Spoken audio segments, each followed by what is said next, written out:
Welcome everyone. आज मैं एम्बो episode 1 की स्टोरी एक्सप्लेन करने वाली हूँ। तो हम स्टार्टिंग में कैडमो के अंदर एक फॉरेस्ट देखते हैं जहाँ पे हमें एक लड़की दिखाई जाती है जिसका नाम था एम्बो, जिसे बहुत अच्छा हंटर बनना था, लेकिन उसे चीजें इतनी परफेक्ट नहीं आती थी, इसी कारण वो खुद की ट्रैप में ही फंस जाती है। वहीं दूसरी तरफ इस पूरे कबीले का एक सरदार था जिनकी बेटी का नाम जूमी था। ये एम्बो की फ्रेंड थी।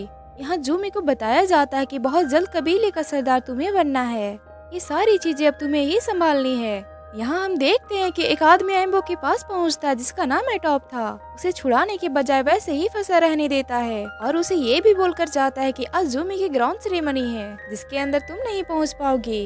यहाँ जूमी अपनी फ्रेंड एम्बो की बहुत वेट करती है, लेकिन एम्बो नहीं पहुँच पाती क्योंकि वो जंगल में फंसी होती है। यहाँ एम्बो जो बचने की कोशिश कर रही होती उसे दो स्पिरिट दिखाई देते हैं जो कि बोल भी सकती थी, यानी कि वो गार्डियन स्पिरिचुअल स्पिरिट थी। ये चीजें देखकर एम्बो को बिलीव नहीं होता है, लेकिन जब ये दोनों एम्बो की मदद करते हैं तो उसे बिलीव हो जाता है। वो बाका और डायलो से कहती है कि तुम मेरे साथ चलो ताकि सबसे मिलवा सकूं। इधर जूमी की ग्राउंड सेरेमनी चल रही थी और जूमी बहुत ज्यादा नाराज हो रही थी कि उसकी फ्रेंड एम्बो उसकी सेरेमनी में नहीं पहुंच पा रही है। यहाँ पे भागते हुए एम्बो जब पहुंचती है सेरेमनी में तो एटॉप को लगता है कि वो कैसे बच गई। इसी के साथ एम्बो कहती है कि मैं तुम्हारे लिए बहुत ही ब्यूटीफुल गिफ्ट लेकर आई हूँ। वो सभी के सामने कहती है कि मैं मेरे साथ गार्डियन स्पिरिट लेकर आई हूँ, लेकिन बाका और डायला नहीं आ पाते हैं क्योंकि उन लोगों के साथ कुछ प्रॉब्लम हो गई थी। इसी कारण यहाँ सभी खड़े एम्बो पे हंस रहे थे। उसे बहुत बुरा लगता है कि कोई भी उसका बिलीव नहीं कर रहा है।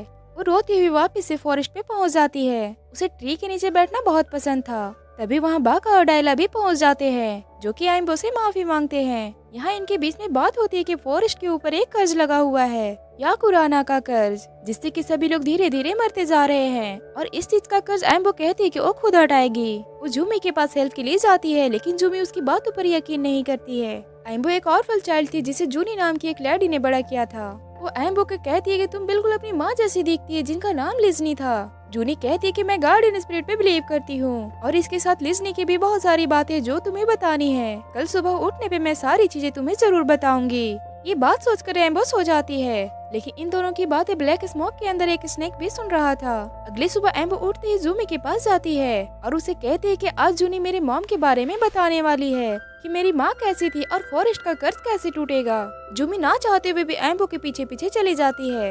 ये दोनों जूनी के पास पहुँचते हैं तो देखते हैं कि जूनी अब नहीं रही। तभी वहाँ पे एटॉप आता है और जूनी को चेक करता है कि जूनी अब मर चुकी है और इन सब के पीछे एम्बो का कारण है। एम्बो के कारण इस जंगल में कर्ज लगा है।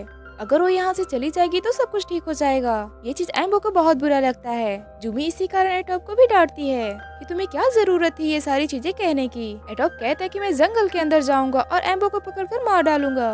तो जूमी कहती है कि इस जगह का लीडर मैं हूँ, तो मैं ऑर्डर देती हूँ कि तुम ऐसा कुछ भी नहीं करोगे। लेकिन एटॉप उसकी बात नहीं मानता है और एम्बो को ढूंढने के लिए जंगल में चला जाता है।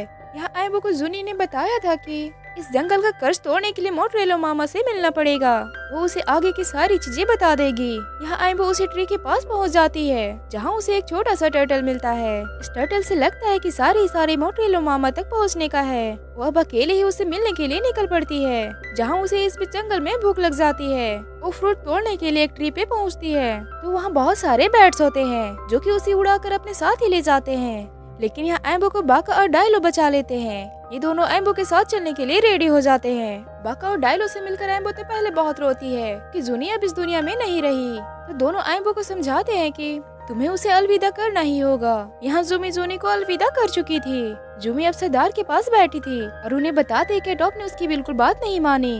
मैंने उसे एम्बो के पीछे जाने से रोका भी था। तो सरदार कहता है कि अब यहाँ का न्यू लीडर तुम हो, तुम अपने साथ में 2 वॉरियर ले जाओ और एटॉप को अपने साथ वापस ले आओ। यहाँ जूमी एम्बो को ढूंढने के लिए और एटॉप को वापस लाने के लिए निकल पड़ती है। इधर वो दोनों स्पिरिट एम्बो को तीर चलाना सिखा रहे होते हैं क्योंकि एम्बो को तीर कमान चलाना सही से नहीं आता था और ना ही उसके पास में ज्यादा तीर बचे थे।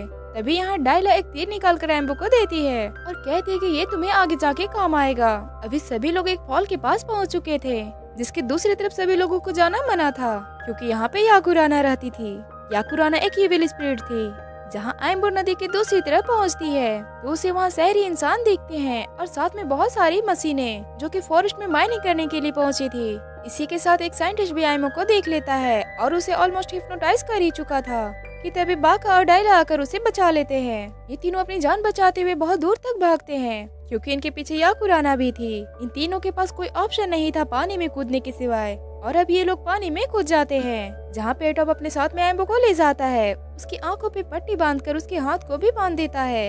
एटॉप से शहरी साइंटिस्ट पहले ही मिल चुका था, लेकिन एम्बो जैसे तैसे करके उससे पीछा छुड़ाकर भागने लगती है। और जैसे ही भागती है तो जंगल में कुछ हलचल होने लग जाती है, जिसे जमीन के अंदर बड़ी सी दरार सी आ जाती है और वो जाके बहुत ही गहरी पानी में गिरती है। वहाँ की पावर यानी कि छोटी छोटी टर्टल उसे उठाकर ऊपर ले आते हैं। उस जगह देखने में बहुत ही ब्यूटीफुल और यूनिक थी, और एम्बो ने ऐसी जगह पहले कभी नहीं देखी थी। जिसके बाद में एम्बो को वहाँ मोटेलो मामा मिलती है। वो उसे बताती है कि जूनी की डेथ हो गई है।